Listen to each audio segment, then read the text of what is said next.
Une des plus belles voix polynésiennes n'est plus, Esther Stefana, pilier de la musique du Fénois, a tiré sa révérence. La chance qu'avait Esther, elle me le disait également, c'est d'avoir été témoin des répétitions du Queen's. Lorsque je jouais Mala au Queen's, lorsque je jouais Makitu au Queen's, elle était là. Le Queen's, c'est en effet son creuset, là où elle se cachait pour écouter son père Papillon jouer.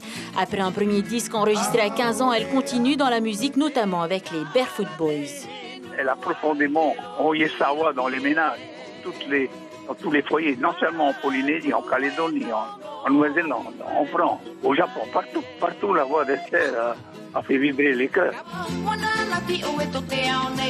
Esther fait en effet le tour du monde pour promouvoir le Fénois et sa musique et milite aussi pour les droits des artistes polynésiens.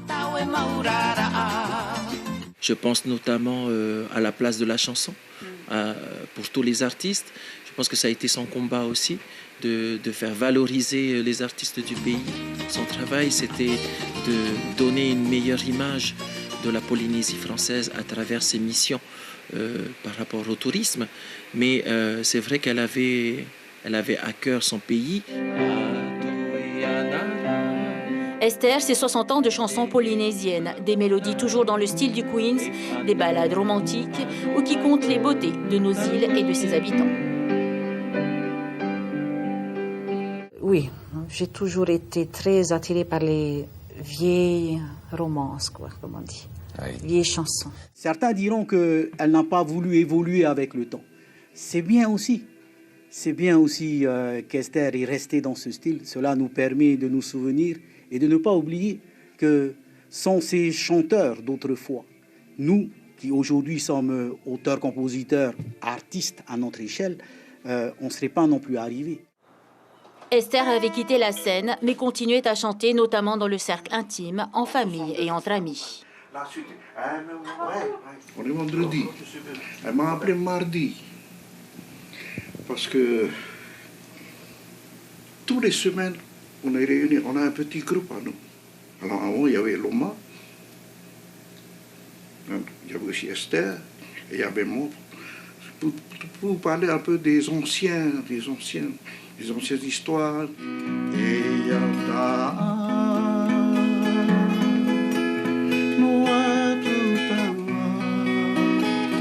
Esther n'est plus, mais ses mélodies demeurent, inscrites à tout jamais dans le patrimoine culturel et musical polynésien.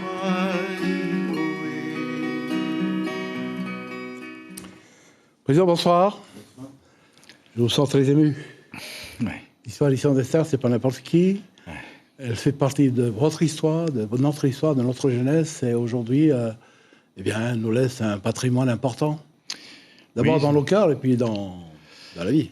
Dans la vie, je crois qu'effectivement, c'est la disparition d'une icône de la chanson polynésienne. Et c'est vrai que personne ne peut être insensible à cette disparition parce qu'elle a marqué nos cœurs. Elle a été l'ambassadrice de la chanson polynésienne. Mais la chanson polynésienne qui, effectivement, et vous vous êtes rendu compte que sur les rythmes des chants qu'elle interprétait, elle était plus dans la mélancolie, dans la douceur. C'est une femme qui a chanté la Polynésie et qui a chanté l'âme polynésienne. Elle a travaillé effectivement au GUE Traité Tourisme et je crois qu'elle a été porteuse d'un message. Et ce message que l'on retient aujourd'hui, ce message de sympathie, d'accueil, le sourire, elle l'avait toujours. Donc voilà, ça fait mal. Effectivement, ça nous fait mal tous. Mais je pense aussi à son fils, je pense à sa petite famille, puisque ces derniers jours, elle a quand même, je crois que Esther, effectivement, a été assez faible. Elle a eu un accident, elle a eu une maladie, et puis voilà, elle ne voulait plus paraître en scène. Et c'était bien dommage, parce qu'avec Hélène Moana, Mme Atoua, nous avions dans l'esprit de créer un concert, comme nous l'avons fait pour Bobby, où on chanterait les chants que Esther a toujours chanté. Il y en a quelques-unes de ces chansons. Mais bon, elle est partie avant et voilà, ça nous fait mal. Esther, c'est pas seulement ce patrimoine culturel qu'on représente. La chanson qu'elle adore, c'est également toute l'histoire. Une page de notre histoire. Bien sûr, elle a commencé avec le Queen's, elle a fait toute l'histoire moderne de la Polynésie française.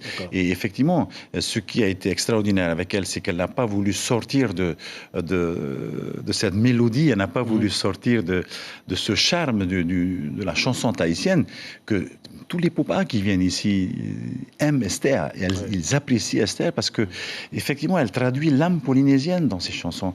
Et puis elle avait quelque chose que les autres n'ont pas, quoi. Enfin, voilà. D'accord.